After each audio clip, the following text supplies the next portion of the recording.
Hi everyone, welcome to the bonus section of the routine. Enlightenment. Thank you. So we're giving you now a tip to enhance a bit the presentation in the direction of something subliminal and an influence, a subliminal influence. You will need to have your card ready on the third position. Okay. So basically you always have two cards, as we taught you, to have two alternatives, two already prepared cards, to have two alternatives in case the spectator draws something that you already drew. You have an escape solution. So we will just cover one of those two outs. But basically you have your drawing, you will need your drawing, prepared card, prepared drawing on the third position from the top of the stack. And what you will do is you have one of your drawings and you will need to make an arrow like that on the corner of the card or anywhere you want, but pointing at the drawing. And just remember exactly how you draw your arrow and where it is drawn, okay? So third from the top, and you have two clear business cards above.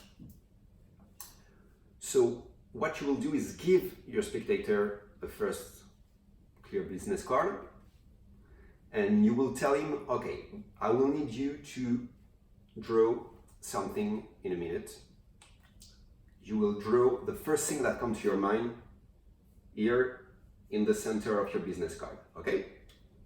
I give you this. So now your spectator has seen this arrow and this blank paper. While he's drawing, you will get rid of this one. You put it underneath or in the middle of the pack.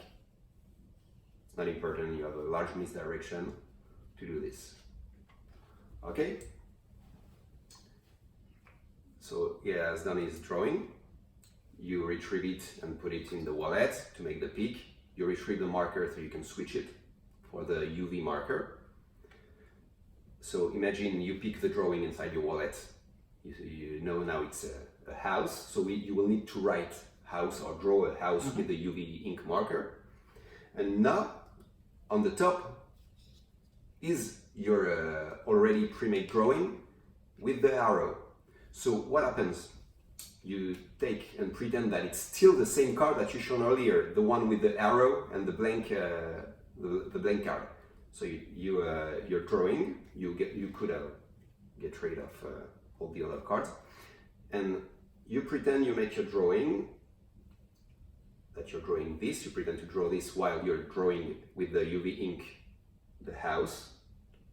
And what will happen later is that you will show the card, okay? So what was your drawing? The spectator reveals it's a house, you fail, okay? Here it's a snail. But you see, you tell them, don't you remember that I flashed you this card? I draw the arrow pointing here in the middle of the card when I asked you to draw. So what will happen? It will give you two advantages doing this. The first one is about the script, the storytelling around the influence, okay? Because you will tell them that you point at something on the card when the card was blank, but there was something to see. You attract their attention to something that was invisible to their eyes, but could have been printed inside their mind, because their subconscious saw, without realizing it, that something was written in UV ink on the blank card. So it served your storytelling when you're making the reveal, the fact that they saw the arrow. The other advantage is that it acts as a convincer regarding the method. It's really hard to backtrack the method because they saw you drawing on a blank card, starting to draw the arrow on a blank card.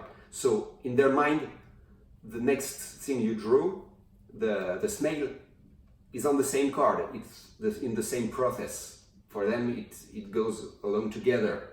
So it really implants in their mind the idea that you drew your drawing on a blank card.